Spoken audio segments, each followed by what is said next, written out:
আসসালামু আলাইকুম। গেছে এক সপ্তাহ আগে আমাদের গ্রামে একটা শিলাবৃষ্টি হয়েছে। দেখেন যে পরিমাণে আম ধরছিল এই গাছটায়, আমের ডাঁটগুলো ঠিকই আছে কিন্তু আমগুলো নাই।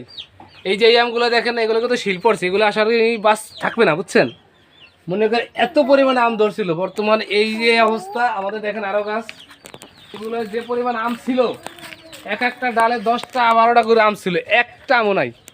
মনে করেন দেখছেন এই অবস্থা, দেখেন এই যে এখানে কত আম ছিল, সব পড়ে গেছে শিলাবৃষ্টিতে। আর একটা গাছ দেখাচ্ছি ভাই, দেখে যাও, আসো ভাই। এই যে খালি ডাঁট আছে কিন্তু আমগুলো নাই। এই এক বিঘাতের মতো একটা আম হয় নাঙ্গলের মতো। এগুলো খাওয়ার চেয়ে দেখতে সুন্দর, কিন্তু আমের অবস্থা যেগুলো আছে এগুলো থাকবে কিনা মনে হয় না, থাকবে না। শুধু ডাঁট আছে আম, এখানে 3টা 4টা করে আম ছিল এক একটা ডাঁটে, দেখছেন। এই যে এত পরিমাণে ক্ষতি হয়েছে, এবার ক্ষতি, বুঝছেন, এই পরিমাণে ক্ষতি হয়েছে। যাক, তাও ইনশাল্লাহ আগামীতে আবার আম ধরবে, আমরা আশাবাদী। ভালো থাকবে সবাই।